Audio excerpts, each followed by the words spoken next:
যদি কোনো ব্যক্তি এই 5টি জিনিসকে মেনে চলতে পারে তাহলে তার ঈমান মজবুত হবে, তার জীবন পরিপূর্ণ হবে এবং তার জান্নাতে যাওয়ার রাস্তাটা অনেকটা সহজ হয়ে যাবে। আসসালামু আলাইকুম রাহমাতুল্লাহ। আপনি যদি তরুণ হয়ে থাকেন তাহলে এই কথাগুলো আপনার জন্য। একবার শুনে দেখুন, ইনশাআল্লাহ জীবন পরিবর্তন হয়ে যাবে। প্রথম নম্বর হচ্ছে, জীবনে যা কিছুই হয়ে যাক, যত বিপদ আসুক আর যাই হোক না কেন, কখনো নামাজকে ত্যাগ করবেন না। কারণ আল্লাহ পাক রব্বুল আলামিন সূরা আনকাবুতের ৪৫ নম্বর আয়াতে বলেছেন, নিশ্চয়ই নামাজ সমস্ত খারাপ কাজ থেকে বান্দাকে হেফাজত করে। দ্বিতীয় নম্বর স্টেপ হচ্ছে, নিজের জীবনের জন্য ভালো একজন বন্ধুকে নির্বাচন করুন। এমন বন্ধুকে নির্বাচন করুন যে বন্ধু আপনাকে গানের আড্ডায় যাওয়ার কথা না বলে নামাজে যাওয়ার কথা বলে, যে বন্ধু আপনাকে গুনার দিকে না ডেকে নামাজের দিকে, দ্বীনের পথে, আল্লাহর পথে, রসুলের পথে ডেকে নেয়। আবু দাউদ শরীফের 4833 নম্বর হাদিস, রাসূল সাল্লাল্লাহু আলাইহি ওয়াসাল্লাম বলেন যে মানুষ তার বন্ধুদের আদলে গড়ে ওঠে।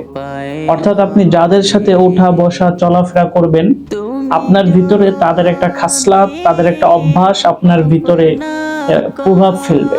তৃতীয় নম্বর স্টেপ হচ্ছে, বর্তমানে যে সোশ্যাল মিডিয়া, এই সোশ্যাল মিডিয়ায় বেশি সময় নষ্ট করবেন না। একটা কথা মনে রাখবেন, জীবনের সব থেকে মূল্যবান জিনিস হচ্ছে সময়।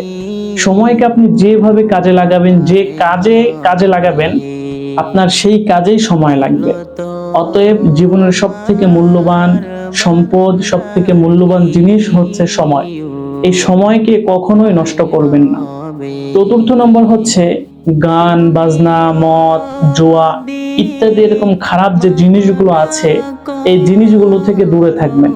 অর্থাৎ এমন জিনিস থেকে আপনি দূরে থাকবেন যে জিনিসগুলো আপনার ঈমানকে নষ্ট করে দেয়, আপনার চরিত্রকে নষ্ট করে দেয়, আপনার ব্যক্তিত্বকে নষ্ট করে দেয়, আপনার ইমেজকে মানুষের সামনে ফেল করে দেয়। এই সব জিনিস থেকে সব সময় নিজেকে হেফাজত রাখবেন ইনশাআল্লাহ। পঞ্চম নম্বর হচ্ছে, প্রতিদিন কিছু না কিছু কোরআন তেলাওয়াত করুন, হোক সেটা 5 লাইন অথবা 10 লাইন। এই 5 লাইন অথবা 10 লাইন হলেও আপনি প্রতিদিন কোরআনকে তেলাওয়াত করুন।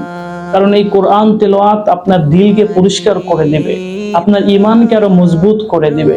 এজন্য প্রতিদিন সম্ভব অনুযায়ী কোরআন তেলাওয়াত করুন। যারা নামাজ আদায় করে না, কোরআন তেলাওয়াত করে না, যারা মোবাইলে অহেতুক সময় নষ্ট করে বা আল্লাহর পথে যারা চলে না, তারা ধীরে ধীরে ধীরে ধীরে ইসলাম থেকে দূরে সরে যায় এবং তাদের কলবটা ইসলাম থেকে উঠে যায় এবং আল্লাহ পাক রব্বুল আলামিন তার উপর থেকে তার রহমতের নজরটাও সরিয়ে নেয় এবং একটা পর্যায়ে দেখা যায় সেই ব্যক্তি পরিপূর্ণভাবে গুনাহের সাথে লিপ্ত হয়ে যায়। তাকে আর দ্বীনের পথে ফিরিয়ে আনা কোনোভাবে সম্ভব হয় না। এই জন্য সবাই সবসময় আল্লাহর পথে, আল্লাহর দ্বীনের পথে থাকার চেষ্টা করবেন এবং গুনাহকে বর্জন করার ট্রাই করবেন ইনশাআল্লাহ। যদি কোনো ব্যক্তি এই 5টি জিনিসকে মেনে চলতে পারে তাহলে তার ঈমান মজবুত হবে, তার জীবন পরিপূর্ণ হবে এবং তার জান্নাতে যাওয়ার রাস্তাটা অনেকটা সহজ হয়ে যাবে। হে আমার প্রিয় যুবক ভাইরা, আমরা দুনিয়াতে একটা মহান উদ্দেশ্য নিয়ে এসেছি। আমাদের জীবনের মূল্য অনেক অনেক অনেক বেশি।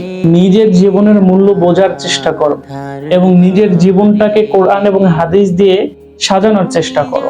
নিজের ভিতরে আল্লাহর ভয়কে পয়দা করো, নিজের ভিতরে রাসূল সাল্লাল্লাহু আলাইহি সাল্লামের মহব্বতকে তৈরি করার চেষ্টা করো। তুমি নিজেকে বদলাও, দেখবে সমাজটা পরিবর্তন হয়ে যাবে, সমাজটা রূপান্তরিত হতে থাকবে এক সুন্দর অবকাঠামোর ভিত্তিতে। তুমি নিজেকে পরিবর্তন করো, দেখো এই দেশটা সুন্দর হয়ে যাবে। তখন এই দেশের ভিতরে, এই সমাজের ভিতরে কোনো অন্যায়, অত্যাচার, জুলুম, নির্যাতন কোনো কিছুই থাকবে না। নিজেকে পরিবর্তন করো। নিজেকে পরিবর্তন করা খুবই গুরুত্বপূর্ণ একটি বিষয়। তাই আসুন আমরা সকলে নিজেকে পরিবর্তন করি, আল্লাহর পথে সকলে অগ্রগামী হই। আসসালামু আলাইকুম ওয়া রাহমাতুল্লাহ।